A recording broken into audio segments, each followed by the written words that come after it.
I think because I've worked with, Hang up. You can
Can anyone hear Washington County?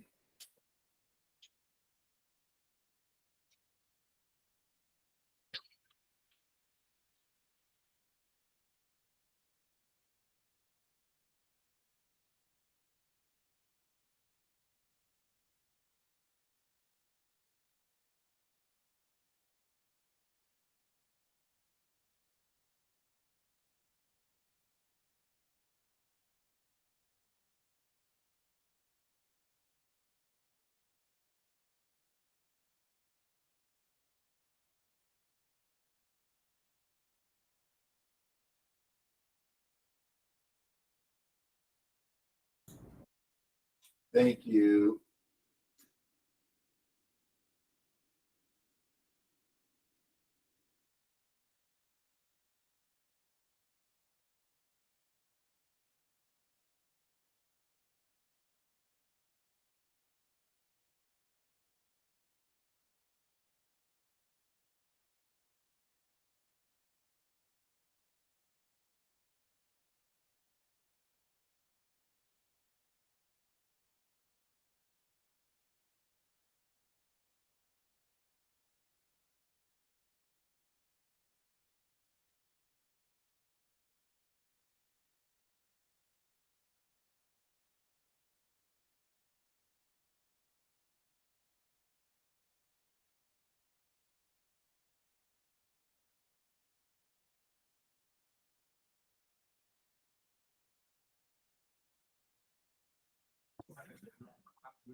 Can somebody who has joined remotely unmute your mic and talk so we can make sure we're hearing you guys?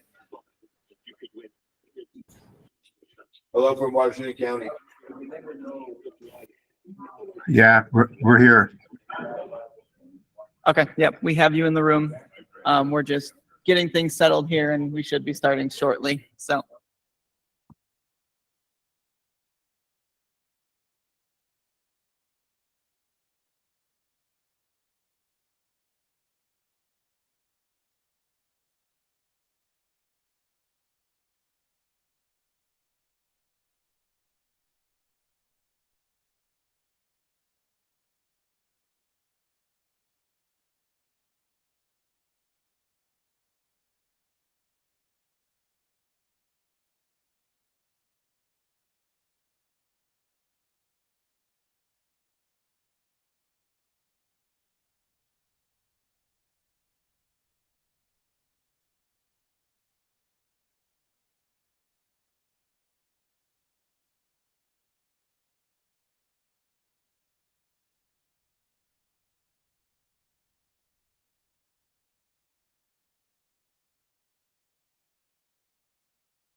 December, so that's. Well, good morning. That seems to be working pretty good. So sorry to those online. We're going to be getting going right now. We were waiting for Andrew. That's a joke, Andrew. You get it.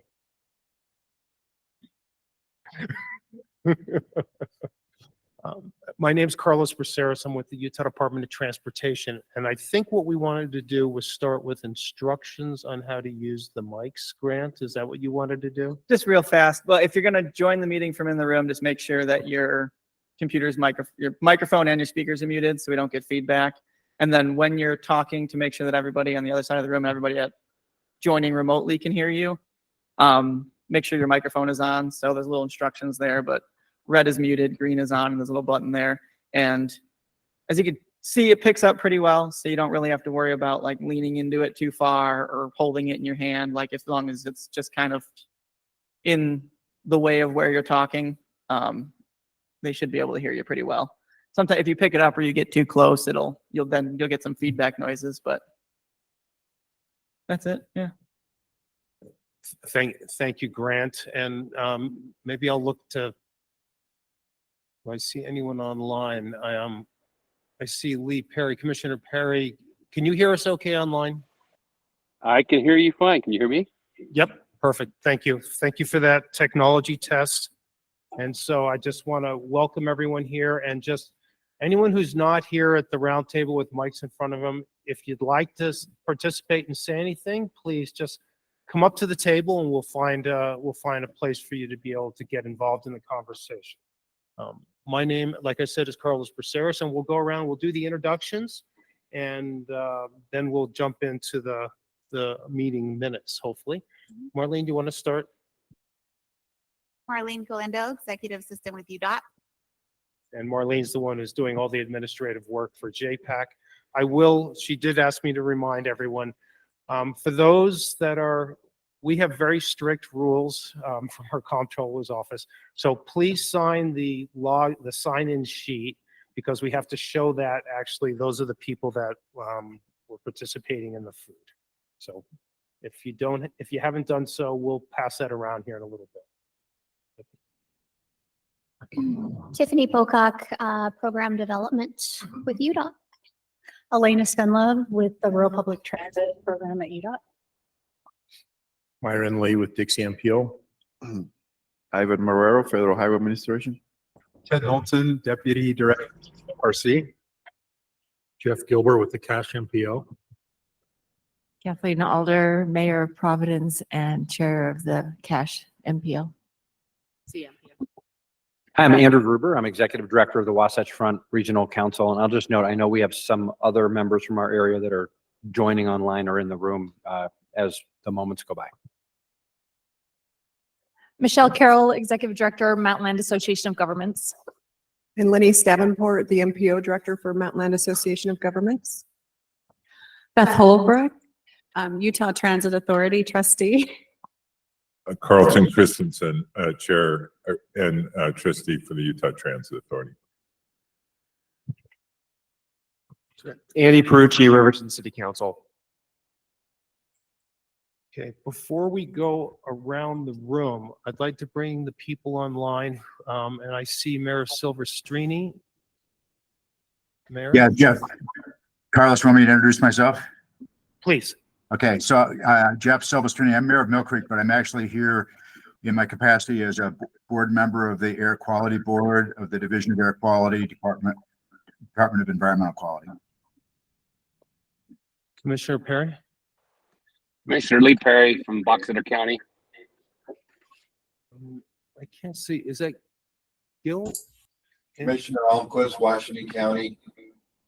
Thank you, Commissioner.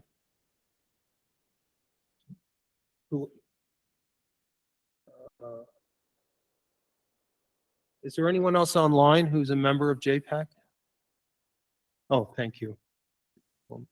I see Helen.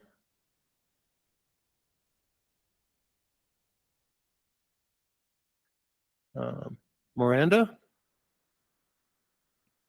Yeah, hi, Miranda Jones Cox with the Wasatch Front Regional Council. Thanks, Carlos. Okay, and Newfie? He's part of the board staff at UTA. Yeah. Sorry, Yeah, board staff, UTA, yep. Thank you, Carlton, for helping me on that. I don't see anyone else that isn't here. So with that, can we maybe ask the members, the people and the folks in the back, can we pass the microphone around? You guys mind doing that? Thanks, Brad. And coming to the table as we speak. No, Commissioner. Bob, no. Commissioner. No. Test. Nice try. Go ahead, Grant. Leif Elder, Director of Legislative Affairs and Policy at UDOT. Bert Granberg, WFRC Analytics. Lauren Victor, Long Range Transportation Planner at WFRC. Alex Bame, UTA Planning. Eileen Barron, Communications Manager for Planning and Investment at UDOT. Brigitte Mandel, Federal Highway Administration. Andrea Olson, UDOT Planning Director. Rex Harris, Federal Highway Administration. Todd Butler with Connect Transit, formerly Cache Valley Transit. And I'm Grant Potter with UDOT Communications.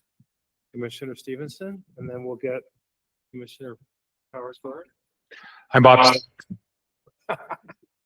I'm Bob Stevenson, Davis County Commission. That's an entrance. And Commissioner, come on up and introduce yourself.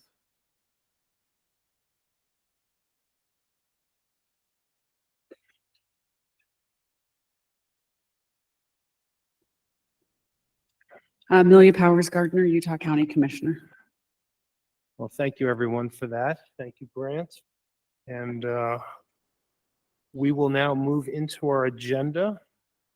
And the next item we have on our agenda is approval of the minutes from June 6th. Would anyone like to make a motion? I would move approval of the minutes. Motion from Carlton Christensen. Is there a second? Second from Andrew Gruber, Wasatch Front. Any discussion to the motion of the minutes? All in favor, say aye. Aye. Any opposed? Thank you. That motion passes. Okay, so now we're going to move into hopefully a free-flowing conversation that we've never really tried before. And so we'll see how this goes. And this is going to require folks to just be willing to put it out there. I think as everyone knows, we have an amazing process in Utah, probably the best process in the country for coming up with a long-range plan. And we have a unified plan. No state in the country has been able to bring together their different MPOs, the different rural parts of the state, the transit agencies, and really speak as one with one word.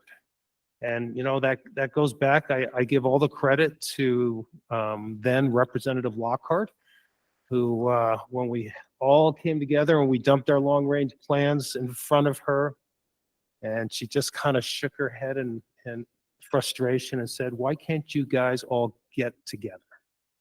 And that really was the kick in the butt to be able to come up with a long range plan. There's room at the front table. Nice try. Grab a lunch and find a seat. So that was really a kick to do the long range plan. And the long range plan, as most of you know, and you know, the amazing work that all the technical people do to be able to get to that point involves a lot of rules, regulations, and actually a dose of reality. In that we look at, we like to say it's fiscally constrained, so we do make assumptions on potential revenue growth, but we build this plan to be something that is a legal document, meets all the federal requirements, but also is a document that will help guide us in the future. And a lot of people get involved in that process, but to say that everyone gets involved in the process would be completely inaccurate. And I think we find ourselves in conversation, I know some of you have as well, we find ourselves in places and conversations where people say, oh, but for this, there's this idea, where is it? Why can't we do this? You know, whatever it might be. And we start finding that there's sometimes it appears to be a little bit of a disconnect between these big, bold ideas, these aspirational ideas, and what we have in the long-range plan. And there's an effort going on. The Salt Lake Chamber is leading an effort right now, looking at trying to think, with big, bold ideas. And sometimes I would tell you, it can be a little frustrating to those that live this every single day. And we start to say, wait a minute, we do this. That's part of what we do. And we've done it. And those that probably, let's acknowledge it, they probably haven't gone through line by line and looked at our long-range plan. And those that, don't have the time to get involved in it, and they have these good ideas, and they're looking for a place to maybe speak about those. And so we're trying, this next period of time, and we'll let this go as long as we feel that the conversation is helpful. And maybe it's just the start of a conversation. But we would like to provide a venue today for those, anyone to really talk about, what's that big, bold vision? Where do we want to be? And start talking about these aspirational, and it could be outcomes or it could be projects. And so I just started here with what we put up here is at the Department of Transportation, we call this our quality of life frame. And it really goes back probably about 5 years right now, when the legislature asked a key question of us: what are we getting for the investment we're making in transportation? And we worked statewide, and I tell you, some of the groups that we worked with were different than we normally work with on transportation projects. And we started hearing things that we really hadn't heard before. And we ended up with 4 items, our quality work framework. And so you think about these as, these are the outcomes we're trying to achieve with the projects our transportation selects. And actually, thank you, Grant. The criteria, we have criteria within each one of these frameworks. So better mobility, good health, connected communities, and strong economy. And that criteria is used by Tiffany's group in our programming area to rank the projects in the long range plan. So you think about, well, the projects, I like to call, I've got lunch in front of me. I call it the buffet table. The long range plan creates the buffet table, and then the prioritization process ranks those projects for the commission's consideration. The commission doesn't have to go 1, 2, 3, but in a public meeting, they have to explain why they maybe jumped over project 3 to get to project 4. And so it's a tool to help in how the commission picks projects that we work on. And so when I think about big aspirations, what are we trying to achieve? It's really these 4 things. Now, these are high level, and sometimes when you're trying to bring together very diverse groups, diverse interests, you find yourself having to move up higher and higher level to be able to have that kind of conversation. So when I think about aspirations and what we're trying to achieve for the department, these are the 4 things. But when we hear from public, other elected officials, members in the business community, we hear about projects. And projects tend to be, I kind of think of them as a tool, It's a tool to achieve the outcomes we're trying to achieve.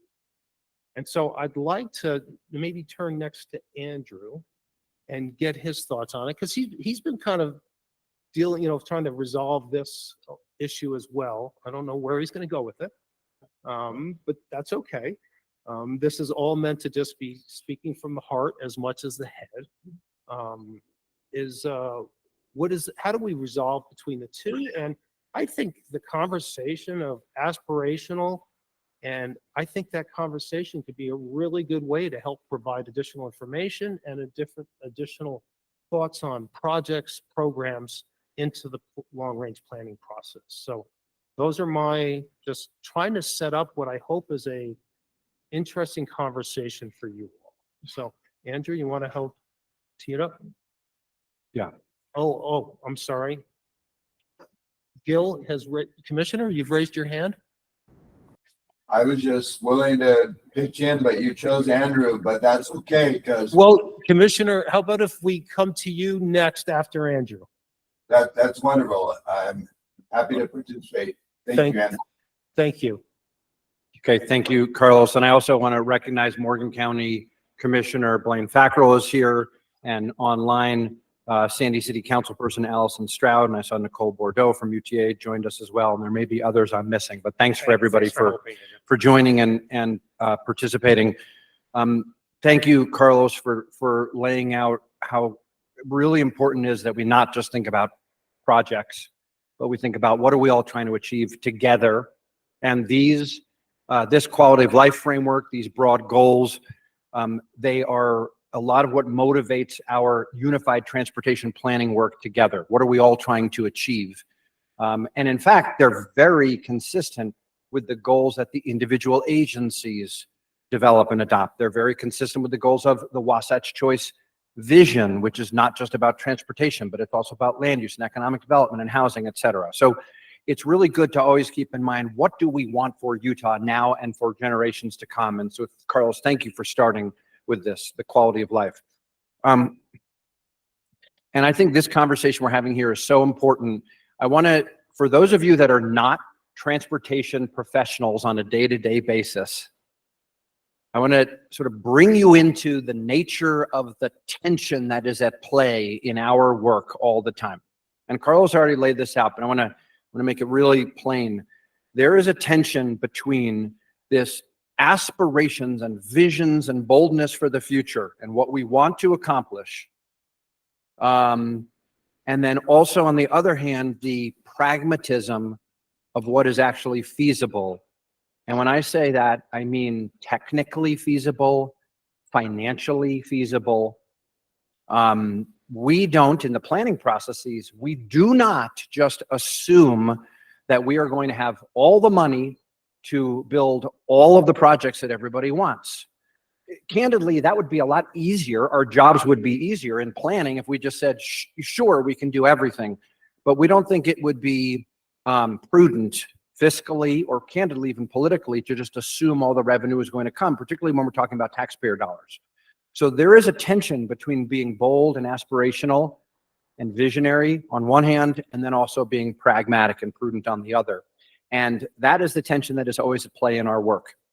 I will say that in the last several months, perhaps, this is always at play, but in the last several months, this has felt particularly acute, this tension. And I think that in large measure comes from the significant announcement and confirmation that the Olympics are coming to Utah in 10-ish years, less than 10 years, actually.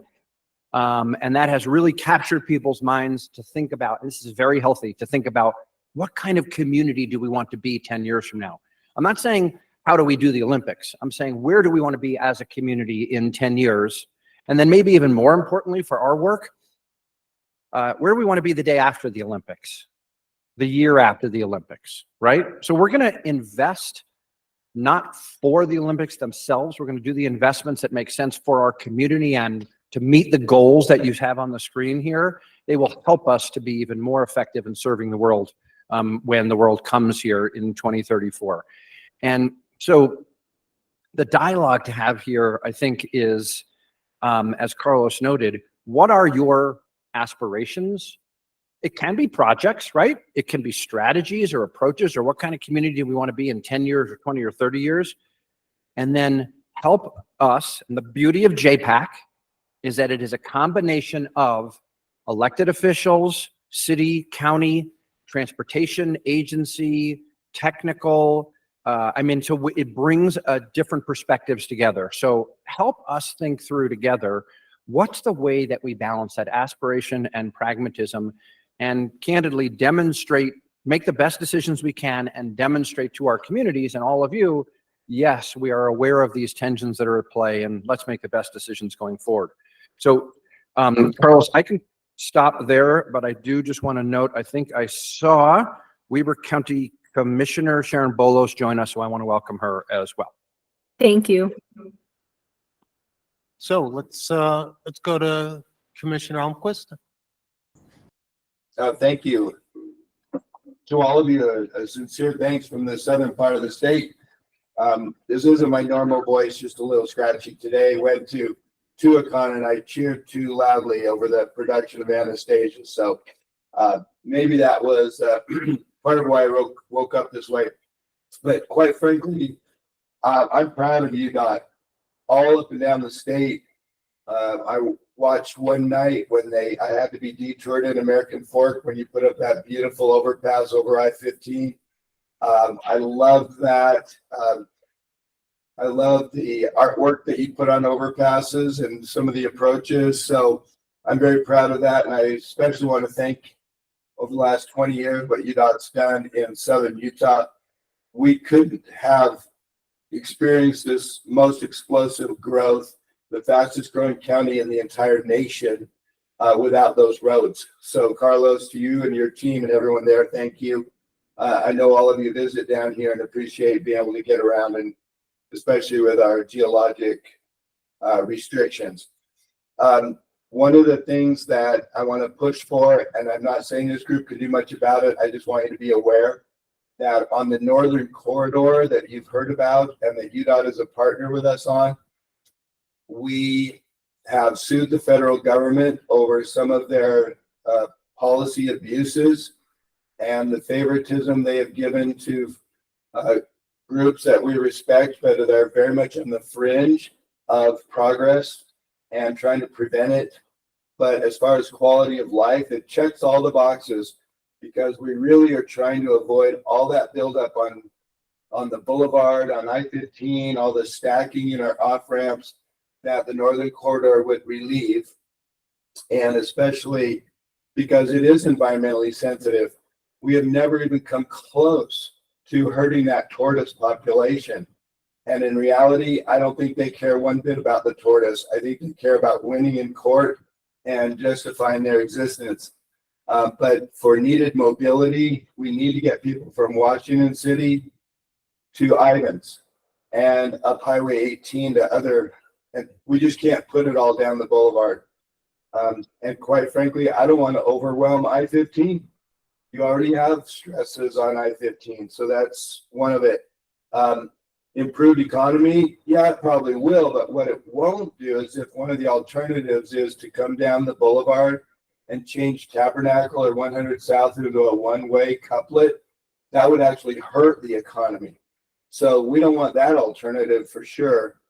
And then if the last one that you've talked about is good health, well, standing cars 100 deep on the boulevard at 5 o'clock in the afternoon and spewing out all of that pollution is not good for our air quality and our good health. So I just want to throw all that out there and let you know there are, like all of you deal with, there are federal agencies that are not following procedures, and that they haven't even submitted their alternatives to us yet. We've been begging for them. And quite frankly, we just need the state to help us in your battles as well, in a giant pushback against those that are hindering our progress, like Andrew talked about, for very good reasons, why we have this tremendous transportation system in the state. And I agree, it's the best in the nation. As I travel, man, Utah's got it figured out. We have our problems, but just groups like JPAC, we get it done. And so my sincere thanks to all of you. Yeah, Commissioner, first of all, let me recognize Mayor Fulmer that joined us here from Vineyard City. Mayor, thank you for joining us. I will tell you, Commissioner, that we will not give up.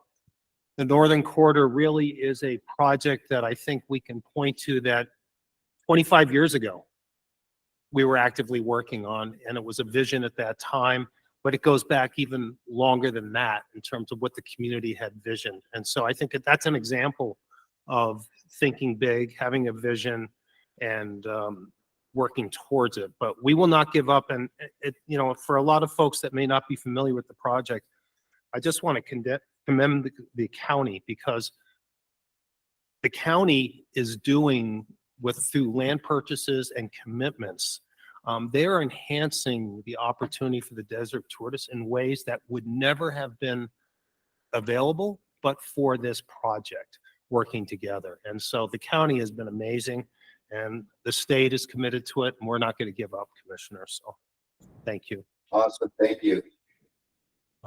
Carlton?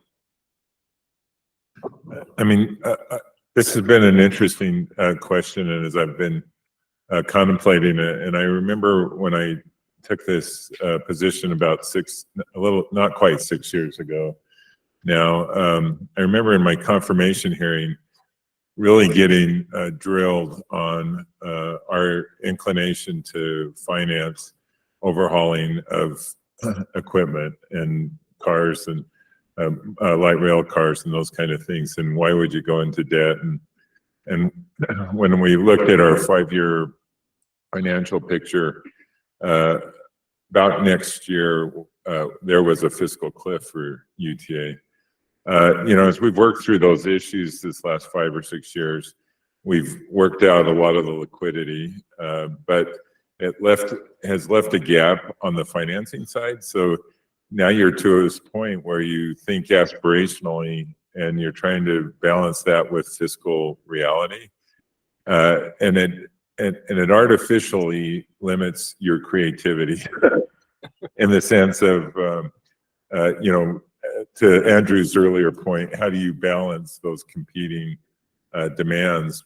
But on the other hand, I remember when I first got elected in 97, sitting there, and there was a public utilities director named Leroy Hooten, who many would know. He was with Salt Lake City for 40 years, and he's given me a history of water development in the Salt Lake Valley and talking about how they built Mountain Dale Reservoir in the heart of the Depression to meet a need that they knew that they had. And I thought, I always want to have the courage to be able to do something like that and really step forward. And I think we are at this point as a growing community. We've benefited the debt that UTA has incurred, despite the fact that it is a lot of debt. It's a system that would probably cost 2 to 3 times that cost today if you actually put it in. And so we've benefited for it for probably an extra 15 years more than we would. So it's hard to say it was a horrible move, but we're kind of at this point as a community, as we're growing, that it's almost going to take that kind of a bold step. But I've now come to the realization, like, you really can't do this alone, and we're not. I think everyone in this room and in their own context, are working hand in hand.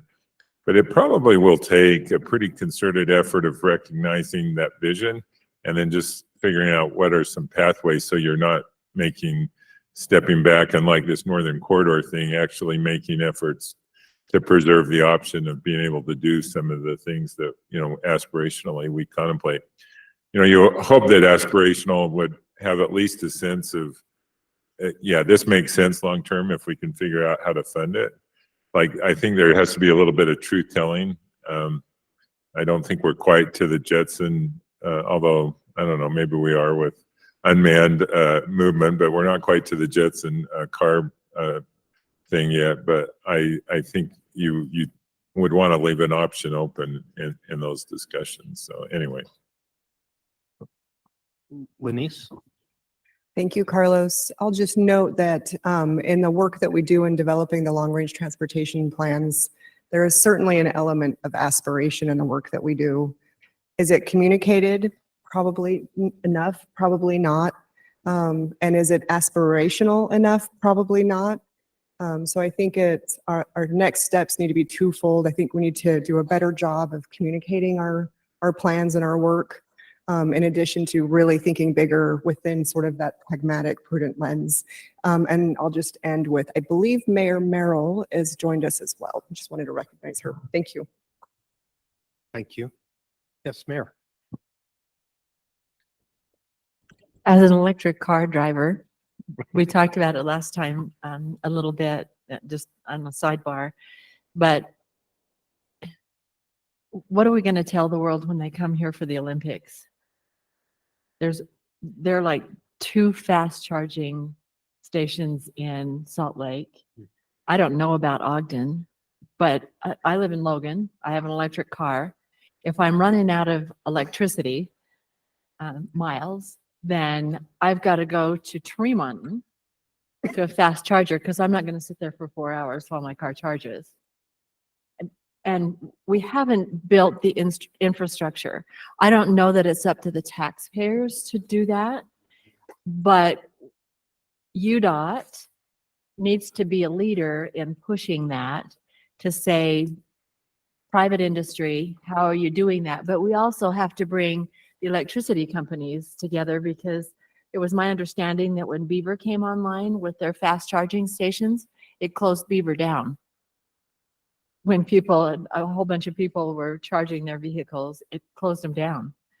So we have to look at our infrastructure and how we're incentivizing people to do those kinds of construction projects, because quite frankly, electric cars are not going to make it in Utah, and we'll continue to spew all of that exhaust into the air if we don't make it a way for people to do it. Because I personally have to own another car that's not electric, because if I'm going to Provo, I'm not sure if I have enough time in my day to stop. And because if I get gas, it takes me 10 minutes maybe. If I am charging, it takes me, to get a full charge, it takes me 45 minutes in a fast. Now I've got a level 2 in my garage, which gives me 40 miles an hour, but still, what are we doing to encourage our infrastructure to grow in a way that makes it smart? And what will we say to the world when they come here for the Olympics? Just a thought. We'll get to that, Beth. Mayor, I love what you said. When we were working and preparing for 2002, we had a couple things that we were really worried about. One, what if it really snows really, really hard? And do we have enough plows? But it was more so, what if there's an inversion? And what will the world think? And we were terrified of that potential for that heavy inversion. Now, February, we're usually getting out of it. It's not like we're in December and January when it's the worst potential.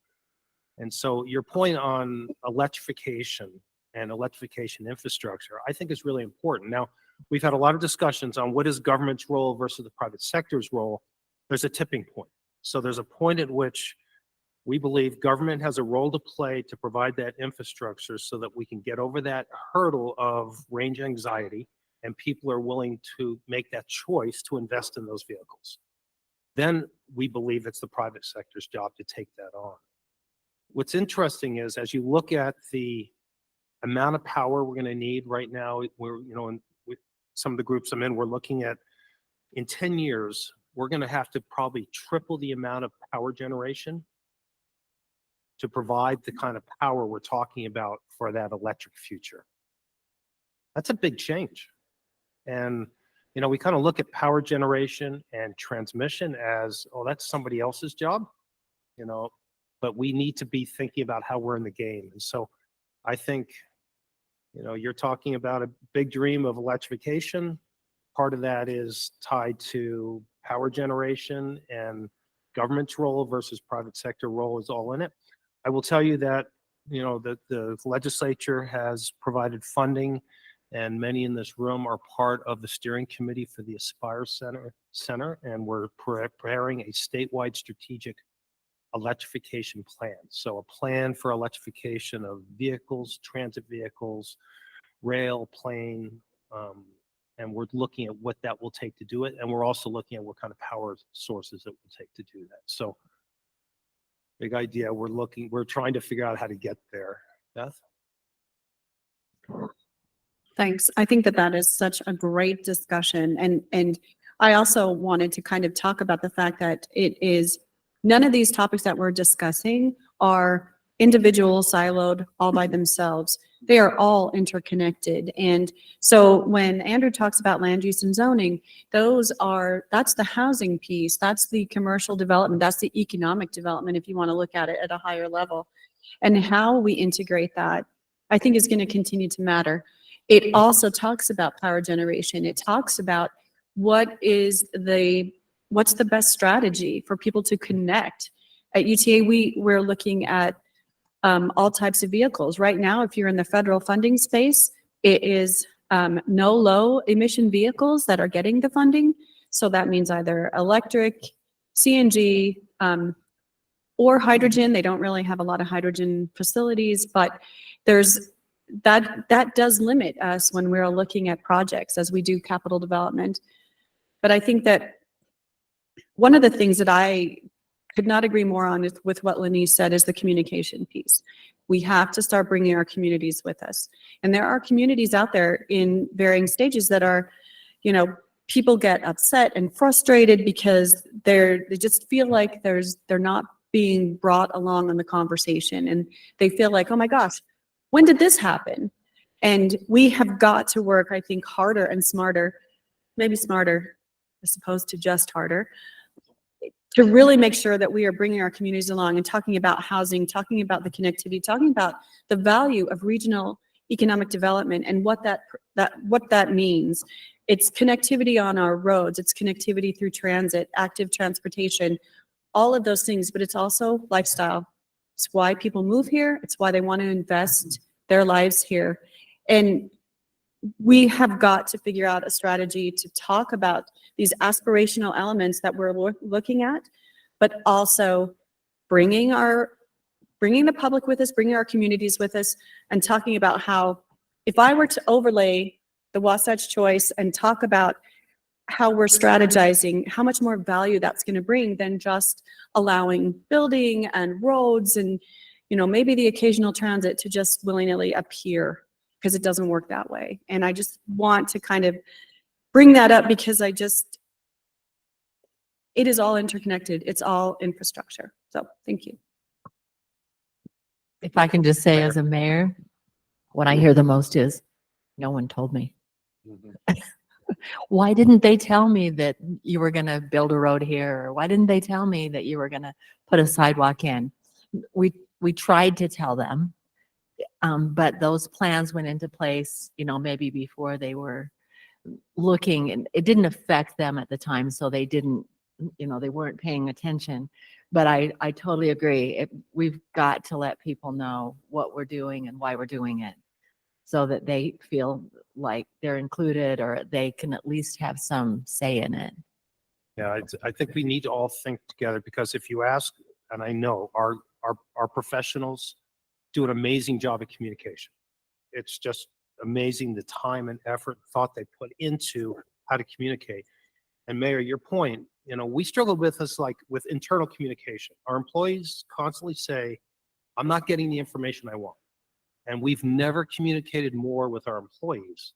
And everyone in this world is getting massed with information. And we tend to, I think, filter out stuff.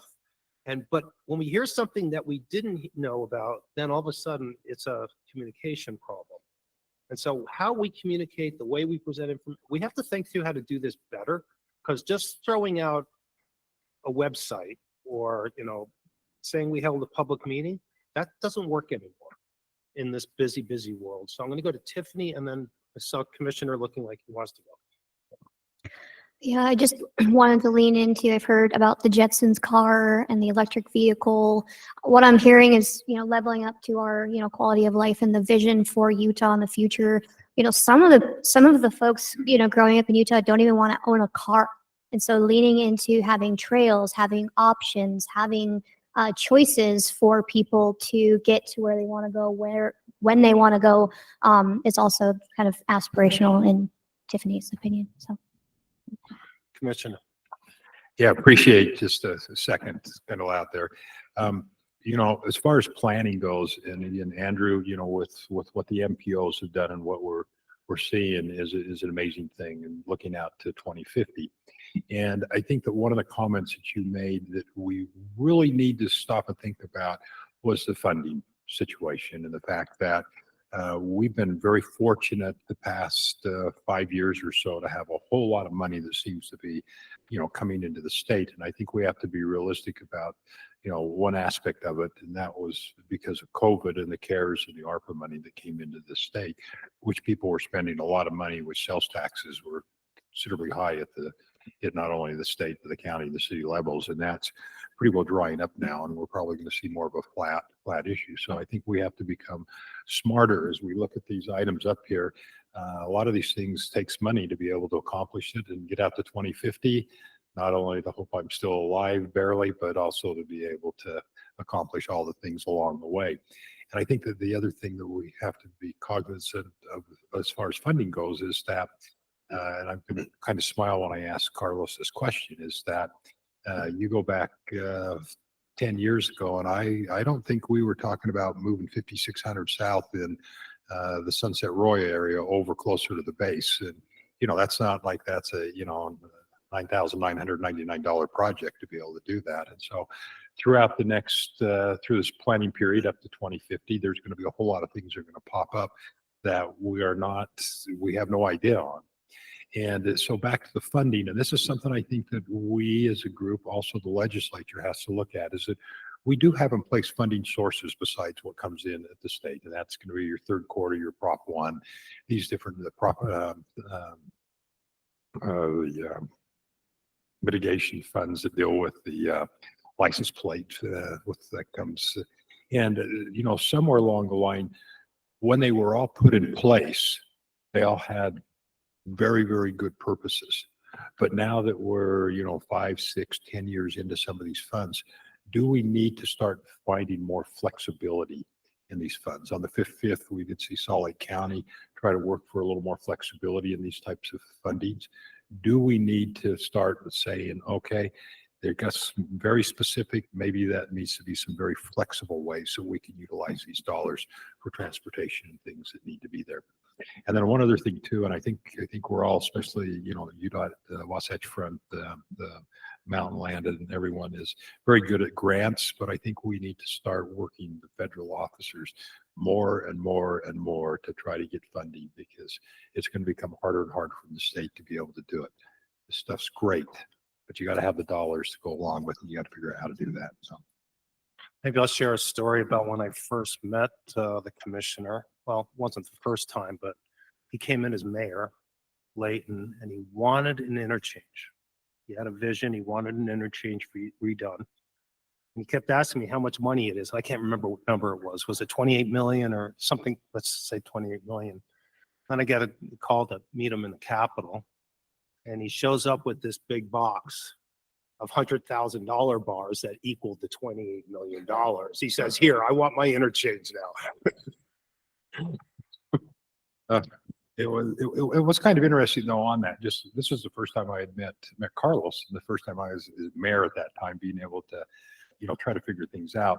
And part of what I was also saying to Carlos was the fact that if we can get actually it ended up being 3 projects. One was Antelope Drive, one was the Westfield Road interchange, and then also another overpass. That we pointed out the fact that, if the state is willing to put these dollars into it, we believe that what will happen within the economy in this area is going to help compensate and bring more dollars in to try to generate dollars back to the state to be able to help support this. Now, I'm not going to say that, the Lake Hills Malls generated $30 million worth of sales tax to do that, but over a period of time, it eventually will, as far as that goes. And these are these things that I think we have to look at.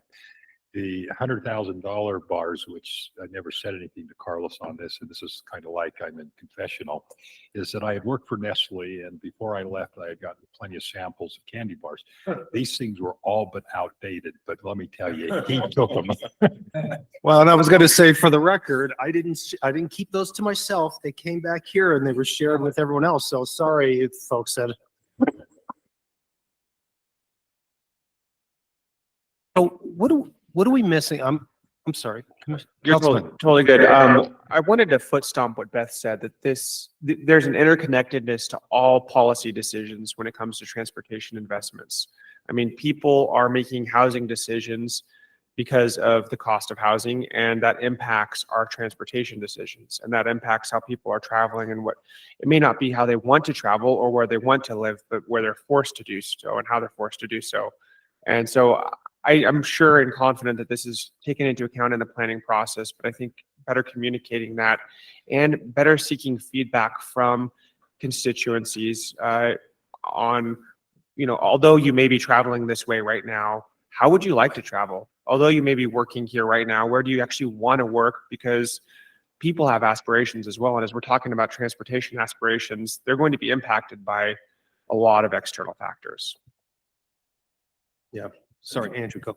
Yeah, I thank you so much for saying that, Council Member Frucci, because when we in our work as the MPOs, when we think about transportation aspirations, we actually don't only think about transportation. We also think about land use aspirations. And, Southwest Salt Lake County, this is a discussion that we're having right now. If there's a desire for an enhancement in transit, that has to go hand in hand with the right kind of land use decision so it fits together. So aspirations are really more broad than just transportation, which is reflected in the breadth of the quality of life framework. And then, Carlos, just one process thing. I would love to make sure that our folks online, particularly the elected officials, if you're willing, we'd love to hear from you in this discussion. We do have Commissioner Almquist that's raised his hand, but before we go right there, so Southwest Salt Lake County, 1990, 1991 era, I was a pre-construction engineer at Region 2. And we were working on laying out, figuring out the alignment for Mountain View Corridor. And I was walking around Southwest Quadrant. There was nothing going on out there at the time.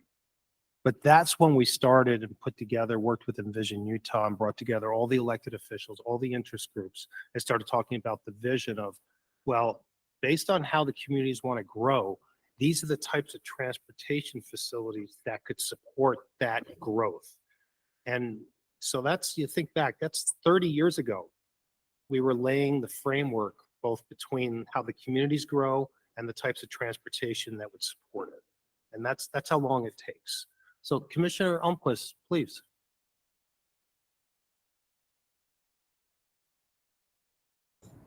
I'm here. Okay, finally got the unmute button right. Cooperate. I love this conversation because there's so much in all of what you're saying that affects us down here as well. I can remember when the Virgin River Gorge I-15 was built, and I know that's dating me. I can also remember the first stoplight that was put on the boulevard in Main Street in St. George. So I don't feel that old, but I do remember how much progress has been made. I do want to stress one thing, and that is that in a lot of your policy decisions, don't forget us. I know that you kind of tour down here, but a lot is focused on everything north of Santaquin sometimes.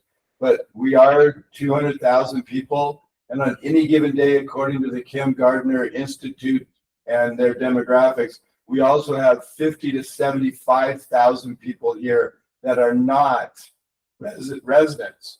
And it's crazy when you think of PGA coming and what that's going to do to the Tuacahn Parkway and all of those tourists, et cetera, that are just coming to Zion, et cetera. So even though you've got the Olympics coming, we deal with a Olympics type pressure every day. And I don't want the focus to all of a sudden go to that big flame up north, which if I'm still alive, I'm going to volunteer because I still speak fluent German, so they'll need me. But the point I'm making is don't forget us. I know you said, Carlos, you're not going to forget the Northern Corridor, but all of our other things that you've got so generously going down here. Anyway, we want to be part of that conversation when even the Olympics drives a lot of what your decisions are. And believe me, we support you. We'll be down there with the commission in November, Commissioner. Yeah, Gil talks about all the things you see. He told me one time he actually dated one of Brigham Young's wives before he was married. So, Gil, you have seen a lot. She had a buggy, and that was great because the road in front of her house was new. Yeah, it was great. So you referenced the Virgin River Gorge. When that was built through that section of Arizona, which probably should be Utah, but that was the most expensive piece of interstate in the country. You think about it. That was a big, bold vision at the time going through the gorge. And if anyone has taken the old highway, you kind of know what was dealt with before that section of I-15 was built. Thank you. I saw Helen from Salt Lake County. Helen, did you want to participate?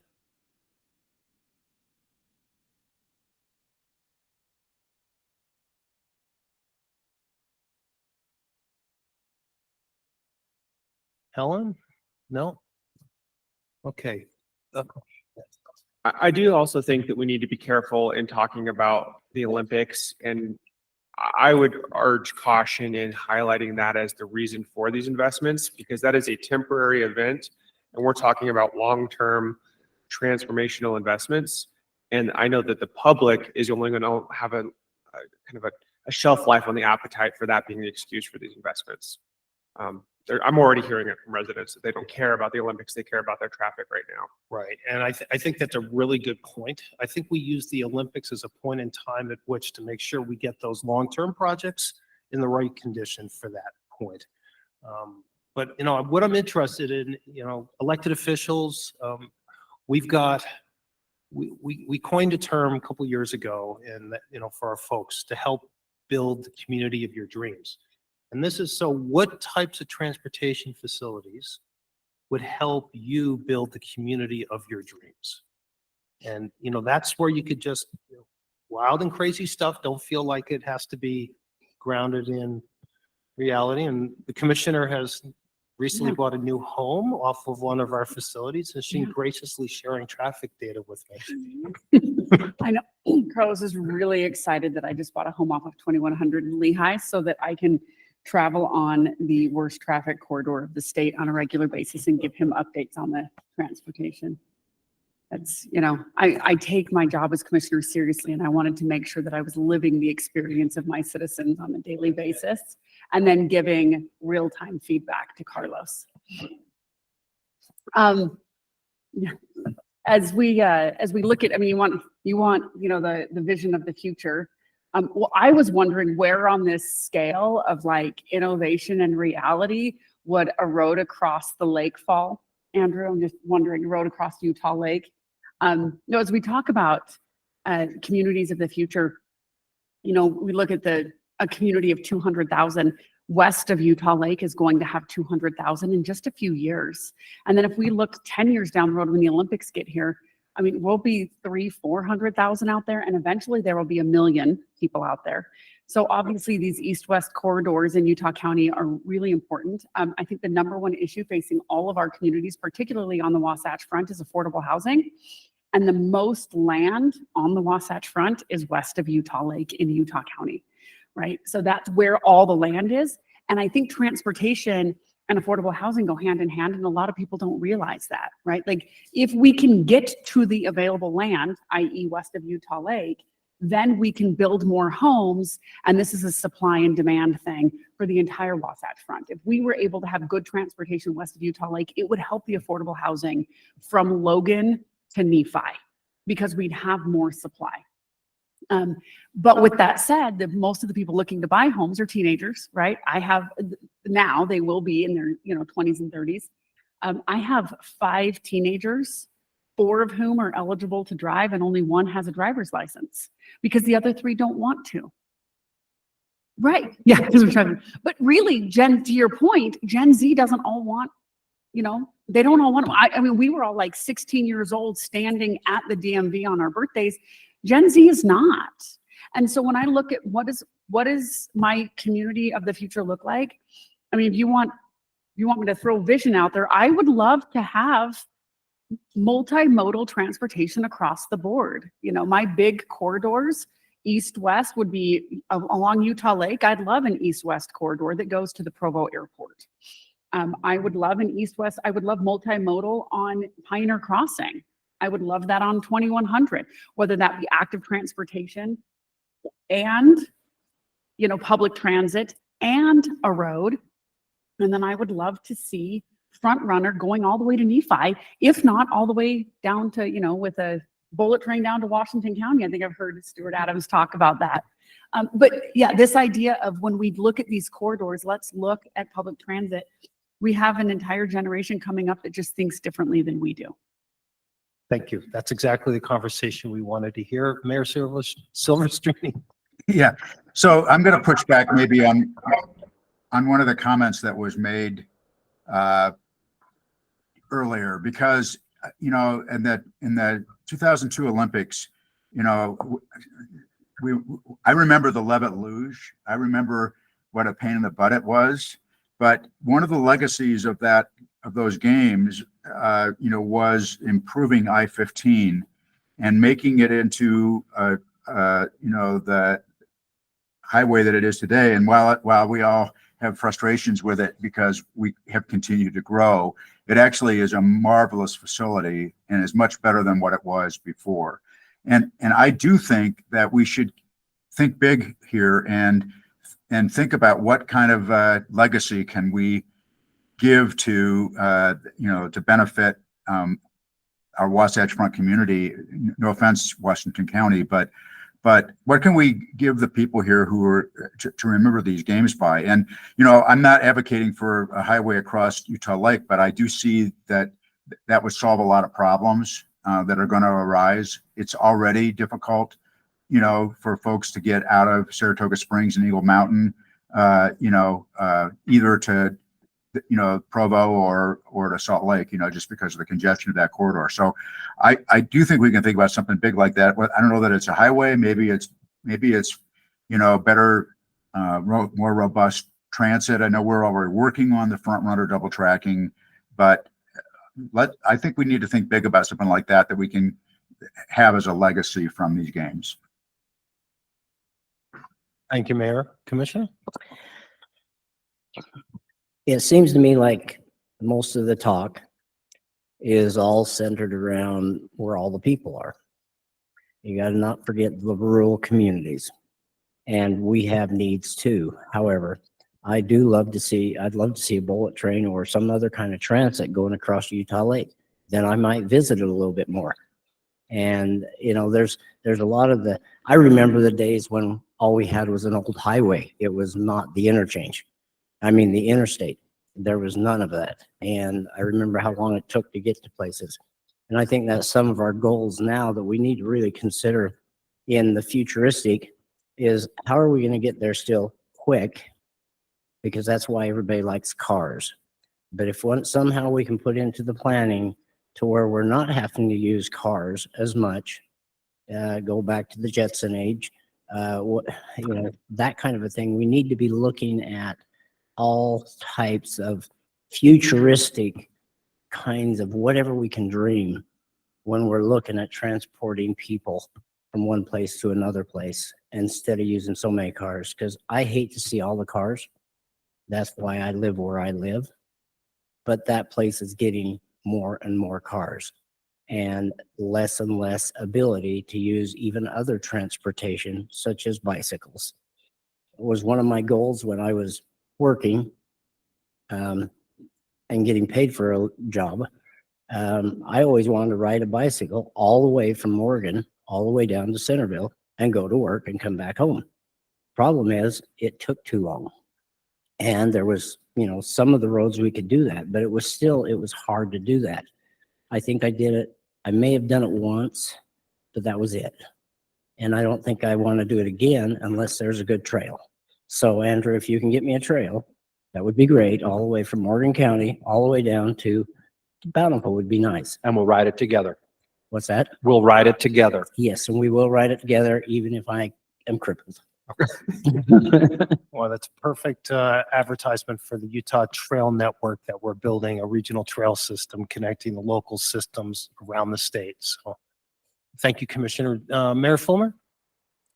Yeah, I'll echo that. I feel like one of the great opportunities we have is to deal with some of the things we're behind on right now, which is our core routes and bolstering our connections for places where we need to get to homes right now. So not only for our housing today, but the housing and growth we'll see then. And then I would say another thing that would be incredible is finding convenient ways to get to our economic development and tourist locations. So how are we getting transit and shuttles to our ski resorts and to our parks and to the first and last mile of connectivity to our airports, of how we get people in and out of our state and really bolster our visitation and our ability to leave, but our supply chain and our those types of networks. I loved the discussion on multimodal and kind of making not only our roads better, but then bringing transit to the east and west sides of our state and north and south and creating those longer routes. And then I think we have an incredible opportunity to build infrastructure in for things like drones and advanced airspace, where the federal government is looking at it and we can take this approach with them and move hand in hand to do things like provide vehicles for rural communities who need fire and police or need transportation of organs or blood supply or things like that that we're not really thinking about, but that we can pull off the road, and other first, last, and mid-mile things. And I think we have a really exciting opportunity, because sometimes we think, jets and vehicles, and it's off in some exciting spot that doesn't really seem tangible. But the reality is we're already using so many of these vehicles. And so how do we get the infrastructure laid? How do we create the rules and regulations, and how do we put in the system in order to make it easier and better to utilize and take vehicles and things off the road that we don't need on the road, as we try to bolster something right now that we need for today and especially for 10 years in the future. Thank you, Mayor. I think your point, well, you made several really good points, but the point on, when we think about building our transportation plans, are we thinking hard enough about also connecting to those amazing recreational sites that we have as actual destinations? Are we thinking more traditionally as that home to work type of travel pattern? And perhaps we need to do a better job thinking about connecting to all of our recreation areas, because I could tell you, that is one of the angst that the citizens are feeling right now. Is it's getting tougher to get to recreation. And when they get there, there's nowhere to park and people are frustrated. And one side of me says, this is great. People are realizing what amazing recreation opportunities we have here, but we haven't really kept up with that transportation of getting people there and providing that great experience. I will also say that, the piece on urban air mobility, we're actually doing quite a bit on that. And maybe that would be a good presentation as part of JPAC, is to bring in our aeronautics division and share the work that they're doing, working with the private sector. We're working on building out a sandbox for the private sector to work within, and also fleshing out what rules and regulations need to be in place to be able to manage this type of future transportation. That might be interesting to show what we're working on. Mayor? Thank you. As we think about making transportation easier between places, I think we need to look for ways to provide funding for innovation for once they get there. I mean, I'm not going to take fast transportation to get to downtown Salt Lake, because I need my car to go someplace else. In Copenhagen, they have cars parked all over. You just go put your credit card in it. You take a car, you keep it for a little while, and you just park it wherever you finish. And we've used scooters to do that, but we're finding out they're not very safe.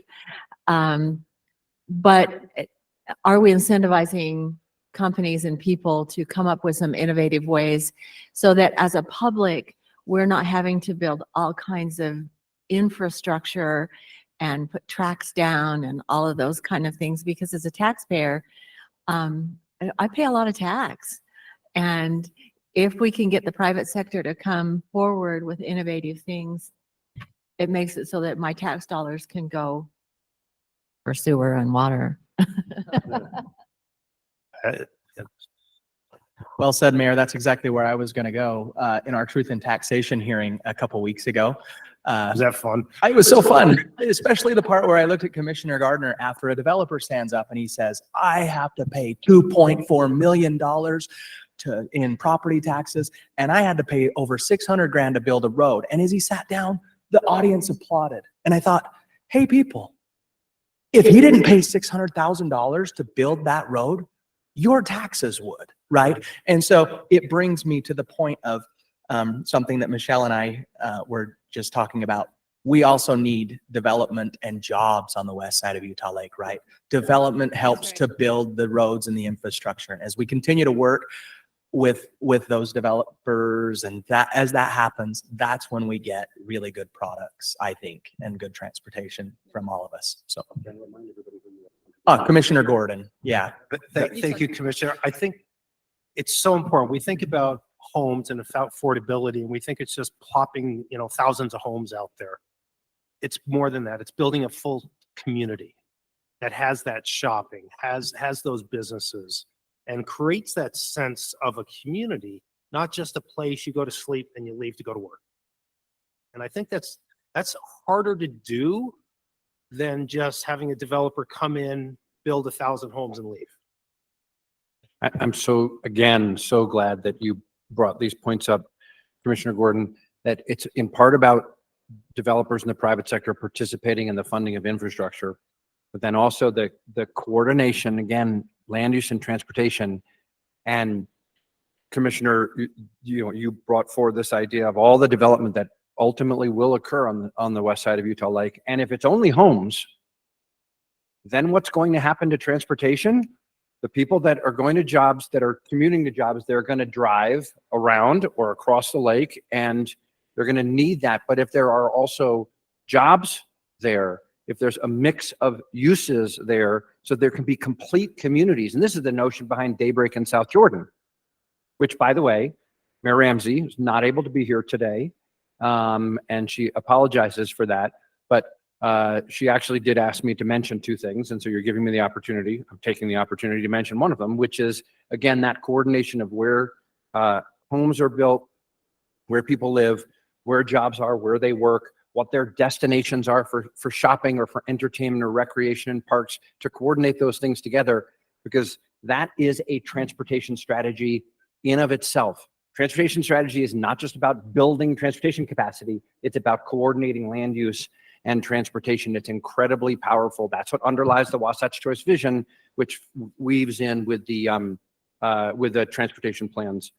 While I'm talking, I'll add the second point that Mayor Ramsey noted. We had a great conversation in our regional growth committee. Some of you were at that 2 weeks ago, and she raised the caution, and some other people echoed it, that as we think aspirationally, particularly with the Olympics on the horizon, that we need to be careful about not chasing the exciting new thing and skipping over communities that have already said, wait a second, maybe we're not an Olympic community, but we have really important needs also. So striking that balance, and I will use that to just my concluding point, is that the work that we do all together, and Carlos, you started with this, the planning work that we do all together, the investing that we do, even though it's never enough for what we all ideally would want, it is already quite bold in the additional investments and additional funds and land use changes that are needed, even before we get to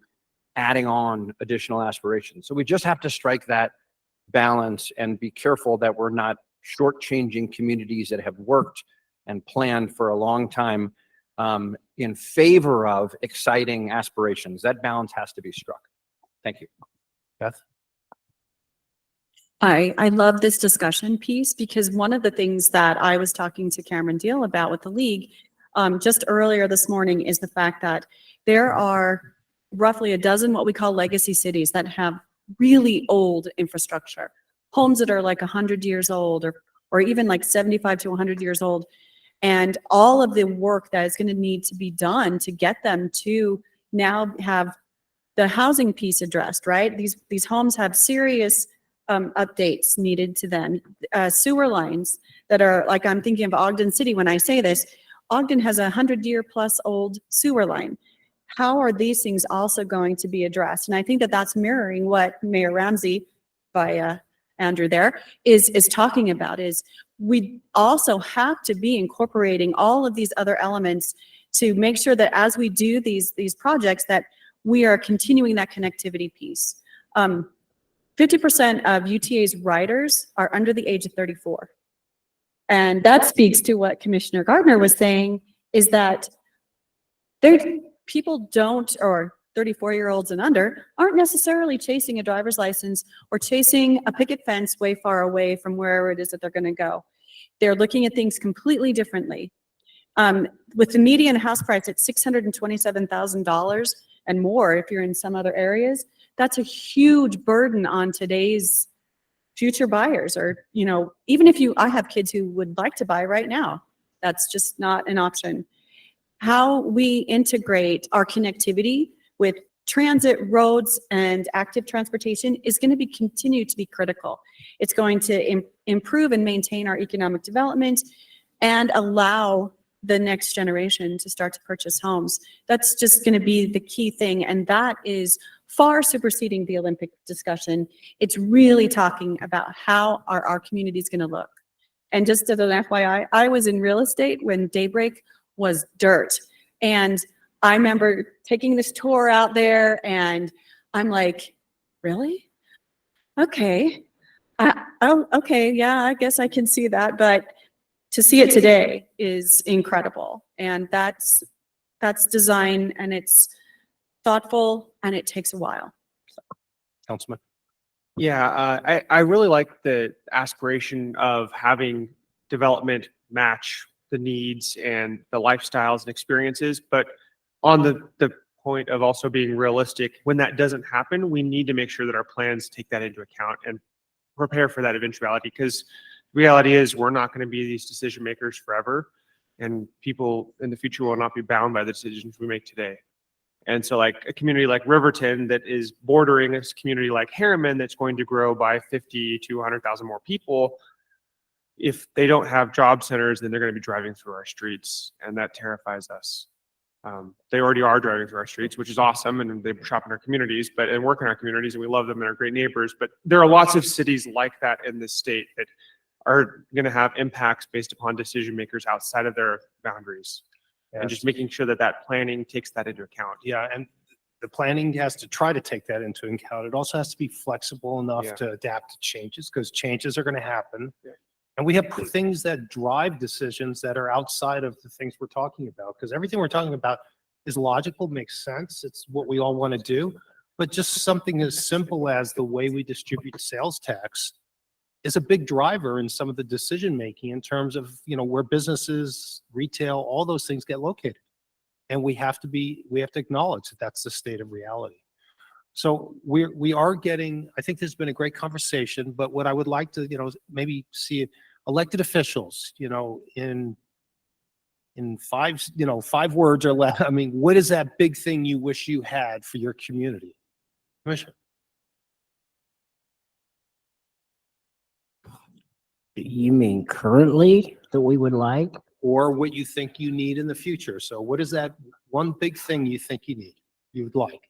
If you were in charge, you snap your fingers. If I could snap my fingers and I had all the money I needed, I would not build another road. I would put it into futuristic things, because the more roads you get, it encourages more cars. More cars, you get more pollution. I'm looking at the environment also and the safety of individuals. Yeah, I like cars to a point, but if I can stay in my little town, I'm going to stay in my little town. I mean, it was a heck coming down here today. That's why I was late. So build no more roads.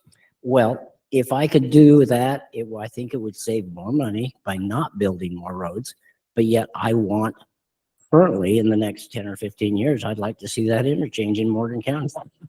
And I know but then again, if you can look at it in another way, and I was just thinking this as I was going through here, wouldn't it be neat if we could keep them at the park and ride down at the mouth of the canyon, somewhere in that vicinity, and have some kind of a real quick transport all the way up to the next point in Morgan County where you've got the land already, put it there, and then have all artillery, I can't even say the word. Anyway, you know what I mean. Other roads which are already existing, go to the different places such as Snow Basin or to the East Canyon State Park or to the Lost Creek State Park or something like that. Use those existing ones with another kind of a system where we're not having to pollute the air. Because I see it every winter, it creeping up from the Wasatch Front. It's creeping up the canyon. And of course, that's one of my big concerns is I want to still be able to breathe in 30 years if I'm still alive. Okay, you did not say gondola, I'll let the record show. No, I want some kind of a futuristic way, whatever it is. Commissioner.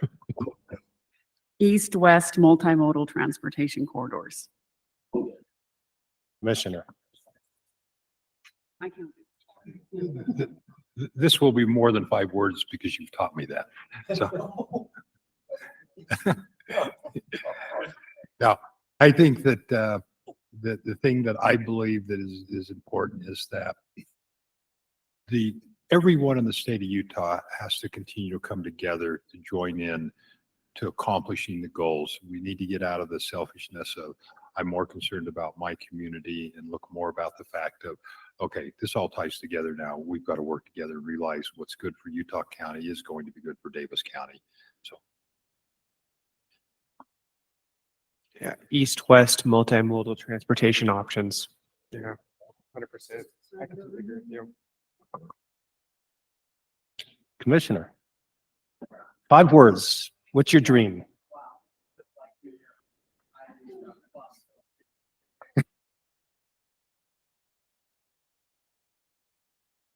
We're not counting.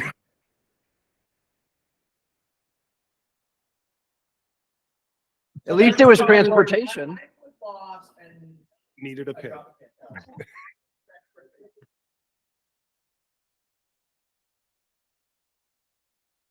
More than 5 words, but Brigham Young had a vision when he came to Salt Lake Valley, and he did an overlay of this is what it should look like.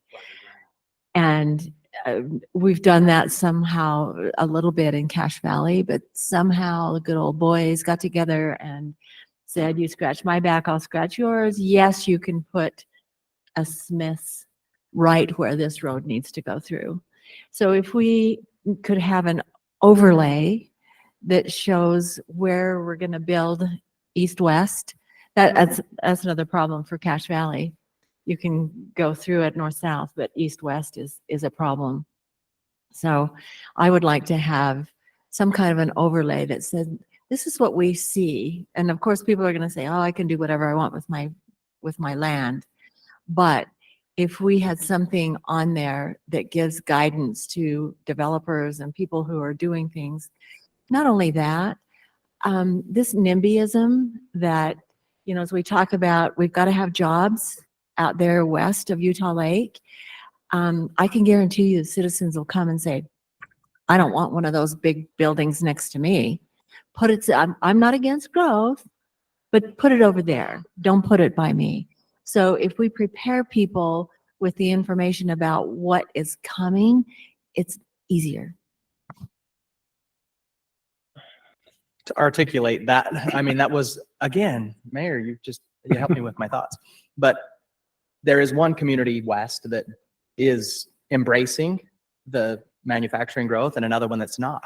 And I think about, as our county and Utah County, the communities that are good with road maintenance plans and just paving, and the ones that are not, it's planning. And that's not 5 words, but planning is really my one major word. Planning and collaboration between all of the wraparound people on this right here, between transit and our local leaders and UDOT and Yeah, so. Thank you. Let's go online. Commissioner Almquist, 5 words. What's your dream? Snap your fingers. What do you want? Work together, consider each other's needs. I guess that's 6 words.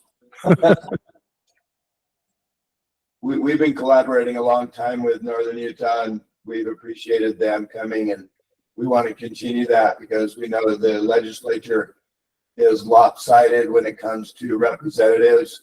You have almost all the population and therefore almost all the votes, but it'd be nice if we also get some nods from your legislators to recognize we're trying to build a nice playground for the whole state down here. And we love having you visit. Just want to make sure we can do it properly for you. Commissioner, you've been consistent on this point. I think it's important to recognize that this feeling is real and it's been around for a long, long time. This sense of that rural Utah is not considered at the table when the rest of Utah is speaking. And, I think we should be striving towards trying to figure out how do we heal that up. And so that in 10 years from now, that's not the case. We're all feeling like we're heard. So yeah, we work together. Yep. Mayor Fulmer.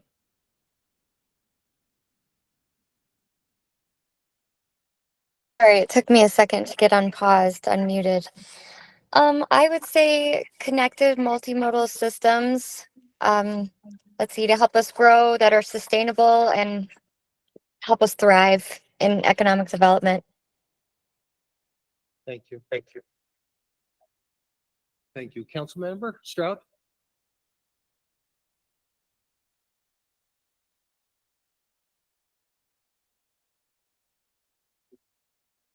Councilman Stroud?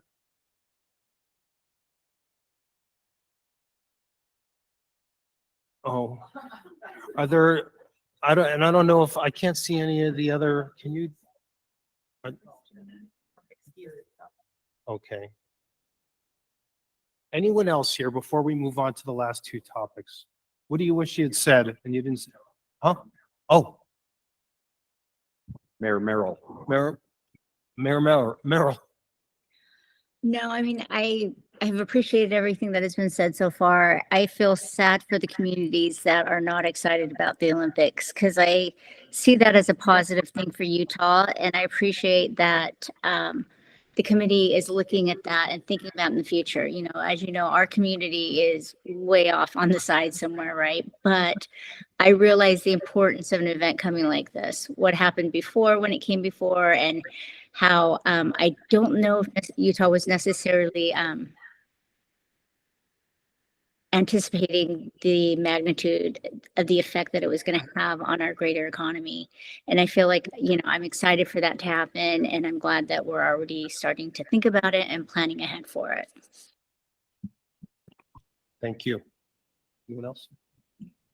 No, not elected officials.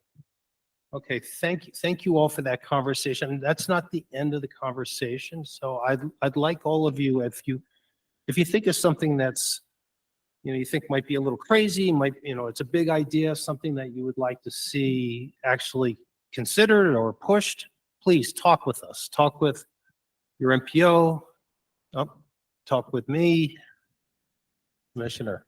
You know what I think would be neat is if you were to come to like the USAC meetings where we have all the elected commissioners in the state, or UAC, and we have this kind of a discussion amongst all of them and get their opinions on all of this, even though we're the representatives for them. It might be an idea. That would be fun. That would be fun. Mayor?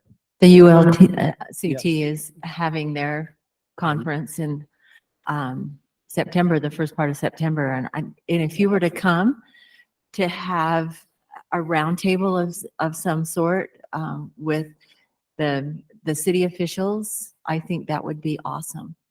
I'm going to guess Cameron has things pretty well logistically tied down, but I'll bet you if you called him, they would make a session for you because it's important. we all have transportation needs and we all have wishes. And I think to send them to the legislature with an item that says, legislature, we need this. I think that would be an incredible message. Thank you, Mayor. Okay. Thank you very much for that. We have two more agenda items, yes. And so as part of our meeting, I think it was the last time, we had conversations about, UTA is obviously the largest transit district in the state. We have other transit districts, Pass Transit, that's a very active transit provider. We have High Mountain Transit, High Valley Transit up in Cache Valley, Summit County. We have Dixie has transit, Cedar City, Uinta, and Park City has transit, and also we just stood up a small transit service in Moab. But Elena manages the state of Utah, for the state of Utah, the rural transit program. And it might be just informative for Elena to spend some time talking about the program that she oversees. Elena? Yeah, thank you, Carlos. Let me bring up my slides. Just have a few slides, nothing big. Let's make sure. I don't know how to do, oh, there. This is so awesome. Technology. Well, thanks everybody. It's a privilege to be here. It's fascinating to hear all this conversation. It gets me really excited about where I am in the organization. So thank you, Carlos, for asking me to come and talk to you a little bit about the Rural Public Transit Program that we manage here at UDOT. I just will introduce my team, give you a little bit of background on the different funding programs that we manage on behalf of the Federal Transit Administration. And then I'll just briefly go over some of the agencies that Carlos mentioned that we help fund. So my team, I know it's a little corny, but we are a small team here. We work under Tiffany's group in program development. I'm the program manager over the funding. And I have two client managers, Becky Collins, she runs our 5311, and I'll talk a little bit about what that means, what 5311 means, but it's our fixed route. It's our largest funding pot, and she manages those clients. And then Carlos Calviamonte, he's our newest member. He's been with us just a short few months, but he manages our 5310 program. That program, again, I'll talk about that. It is for specialized transit, helping elderly and disabled. And Andy Jensen, he is our federal compliance officer. He makes sure that UDOT, as well as our subrecipients, are following the federal regulations and keeping us in good standing with the FTA. Noemi Sanchez, she's our grants manager, and she is responsible for applying to the FTA for the grants that we are awarded, both in a formula and discretionary, those awards that are that some of our transit agencies go after and win. And then Ivan Hartle, he's my boss and is a great supporter of our rural transit team. So we have three different programs. They're represented here by the photos. We have our 5310 program. So again, I mentioned that's our specialized transit. That funding goes to nonprofits and local organizations to help elderly and disabled get to where they need to be. A lot of them are senior centers or disability resource centers. The bulk of what we fund are small vehicles, like you see in the picture here, helping with those purchases of those vehicles and also the operating of those vehicles. We do give a little bit of money to our AOGs for mobility management and for planning to help with these coordinated mobility plans. And then our next funding pot is our 5311. It's our largest funding pot. And that's for what we call fixed route or on demand. And those are folks like Todd with Connect Transit and High Valley, Park City. And again, we fund their operations, their admin, their vehicles, and we can purchase other capital projects. We have a smaller program called 5339 for those same fixed route operators to purchase vehicles and do capital projects like the bus stop here you see that just opened in Park City. So we get an apportionment every year, again, as well as any discretionary awards that are given as well. So in 2024, for that federal fiscal year, for our 5310 program, we helped 10 small agencies at about that $1 million to purchase vehicles and operate their systems. 5311, we helped 6 agencies. They're at about $11 million with their programs, and those same fixed route systems received about $4.5 million of funding for facilities. We're currently helping to fund High Valley's BRT project, their facility that they're building up there. We have a big project with Park City with their 72 bus stops that they're doing, and then a variety of other things. So our providers, I know the map is really small, but as Carlos mentioned, we help, well, right now we're funding 14 specialized transit agencies who have about 28 vehicles that we have federal interest in. 5 fixed route, that includes the ones that we mentioned, and 1 intercity bus route. We currently have a contract with Salt Lake Express. We fund a route from Salt Lake to Vernal and then Salt Lake to Blanding using a portion of the 5311 funding. So it's just really quick, brief overview, and any questions, I'm happy to answer them. Yes. I have a question. It's kind of a bridge question between the previous item and this item. So we have the Olympics coming up. We have a lot of growth in the Snyderville Basin. And it's interesting when I hear people ask the question like, well, what's the transit connections between the Salt Lake Valley and the Park City area? And I let them know the quality of the current connections. And by the way, thank you for working out the connection that you do have. But it's really not what people expect.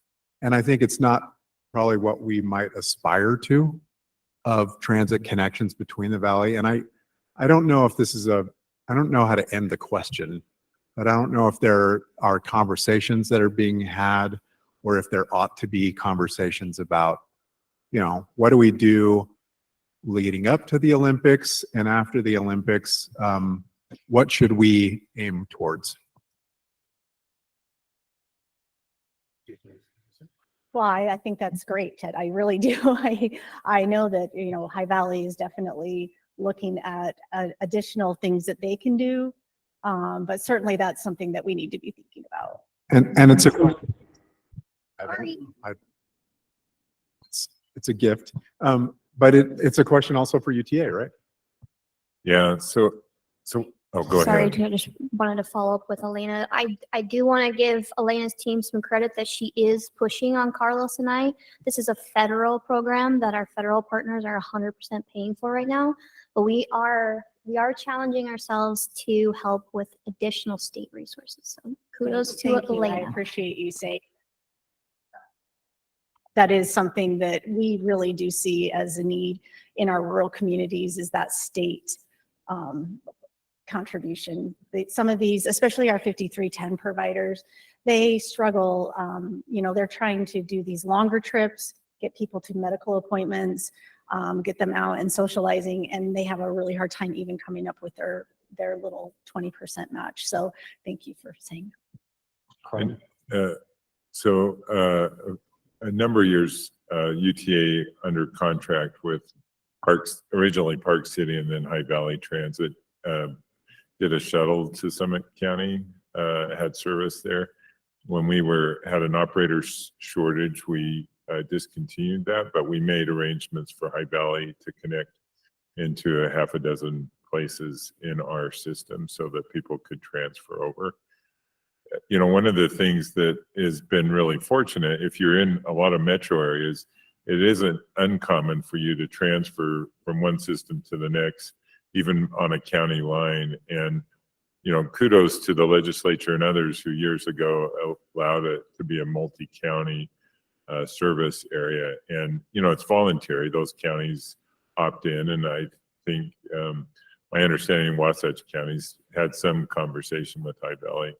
And I think they have some limited service there. So, but it is, I think, to the earlier point of how do you preserve Morgan County, you know, I mean, that conversation is one of those that how do you connect into there and eliminate a lot of traffic in corridors that probably can't get a lot wider.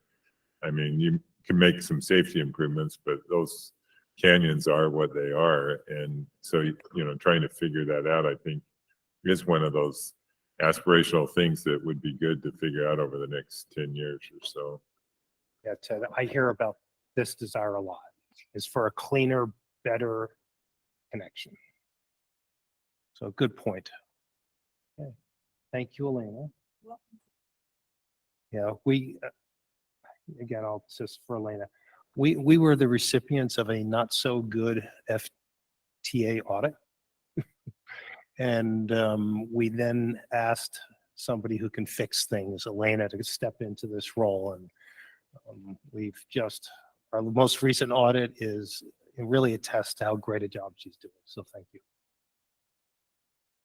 And the last item we had was just a little update on the discretionary grant program. And Tiffany, you were going to do that? I'm going to do that. Wow. Infinity and beyond. Hi, I'm Tiffany Pocock. I'm the Program Development Director here at UDOT. I did give an update about grants a couple times now, but I just wanted to reiterate the resource that my program has with supporting you all in grant applications, as well as some recent wins that we're super excited about. So this is the UDOT website. I just wanted to, navigate how, in the future, if you have questions about, getting in contact with me or my team on the commission website, down at the very bottom, there are grant information.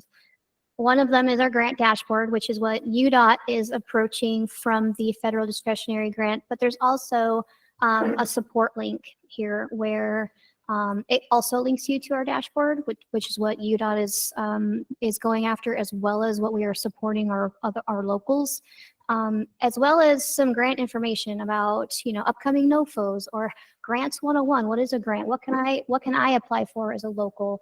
And then again, some opportunities for that we are aware of coming up. We also are very excited to support you all in your grant applications. So we have created a letters of support kind of template. And so all you need to do is download that and kind of fill in your grant information, your idea, and I will work very closely with Carlos to get a letter of support for your application, which, little secret of the trade, letters of support do matter. I don't know if we still have any of our federal partners around, but they do like to see that not just one applicant is excited about something, but a lot of the locals' support are also behind the initiative. I can go into the grant dashboard, but I was given kind of a cheat sheet because this is so far out of my realm of technical knowledge. And I'll lean on my buddy over here, Carlos, to fill in the blanks if people have questions. But we're super excited about winning recently what's called V2X, which stands for Vehicle to Everything. UDOT was a award winner with a couple of other adjacent states, where we are looking at using technology to leverage safety, efficiencies, about all of we've talked about drones and the Jetsons. This is real time using tech to make our cars safer, make our cars more efficient, educate drivers real time, educate us as the operators and maintainers of the system to be able to make things better for the future. That's my 10,000 foot level, Carlos, unless you have, could help me out. I will say that, Utah was working with UTA, was the first state in the country to have an operational connected vehicle corridor. On Redwood Road, we were able to connect the UTA buses to the traffic signals. And the idea was to try to take reliability. It was in the mid 80%, one of the worst routes for reliability, and move it up into the 90%.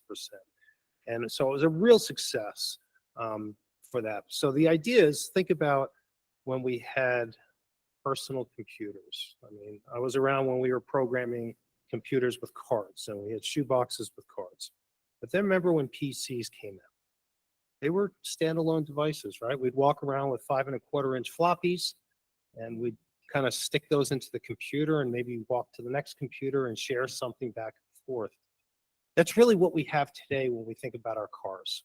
Cars are getting smarter and smarter, but they're not connected to anything. They're standalone vehicles.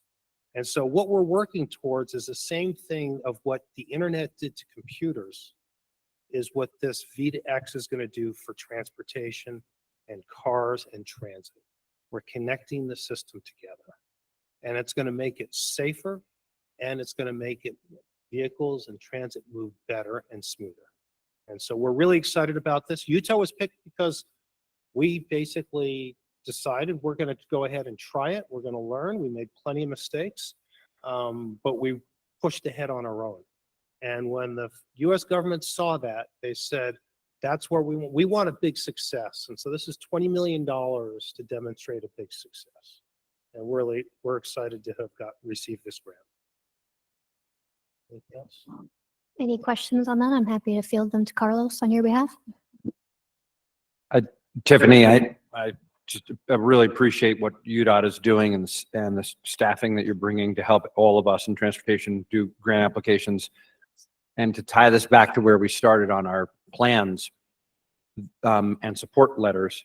So oftentimes we go to our members of Congress and ask for support. And that matters as well. And our congressional offices, we work with all of them, and they really appreciate when they get requests for support that they know in Utah, because we are so unified in our approach and we coordinate so well, that they're not pitting one community against another. And it gives them a lot of comfort, our congressional offices, that if there's a request, then they know that UDOT, UTA, the MPOs, the local governments, they're all on the same page. And it gives them the confidence then that they can all sign on and express support. So it's really a big team effort reflected in the federal grant approach as well. Yeah, thanks, Andrew. I was just going to mention, as we've implemented our BRT, we just had a thing for our Mid-Valley BRT. All of those are dependent really on this technology to make them reliable on the carrying time. And I think, as we use the same infrastructure, and for the amount of money involved in the technology, the payback is substantial and really makes the transportation reliable. And when it's reliable, I think people tend to gravitate to it because they can count on, getting to where they need to be.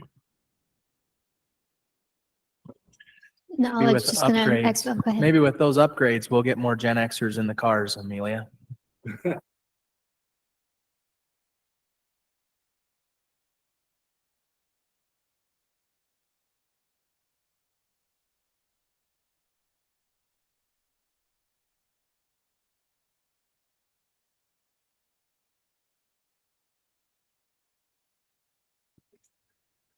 I was just going to also mention that, yes, thank you, Andrew, that we do have a grants team on staff. And so if you are struggling at any point, these resources are on the website. We also can lend support too if there's, hey, should I go after this grant? Am I eligible, et cetera.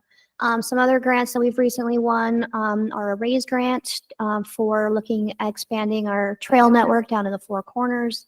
At any given moment, we have about a dozen applications being put together at any moment. And so if you are interested, UDOT is likely putting together an application for an idea in your area. So any questions, I'm happy to field them. That was all. Thank you, Tiffany. I'll just acknowledge that we see the comment, Commissioner, from Commissioner Almquist. So thank you very much for that. Any last words from anyone? Or do we? I don't know if this has been ever brought up.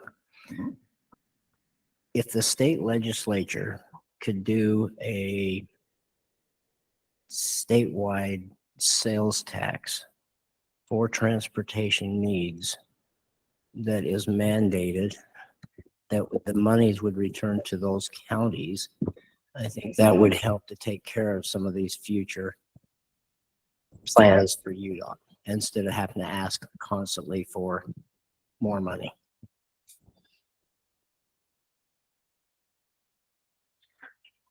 Thank you for lunch. I'm sorry?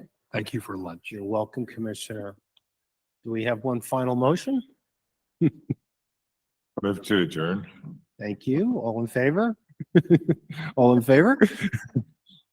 Thank you, everyone. Please, if you hadn't signed the sign-in sheet for lunch, that helps us with the auditors.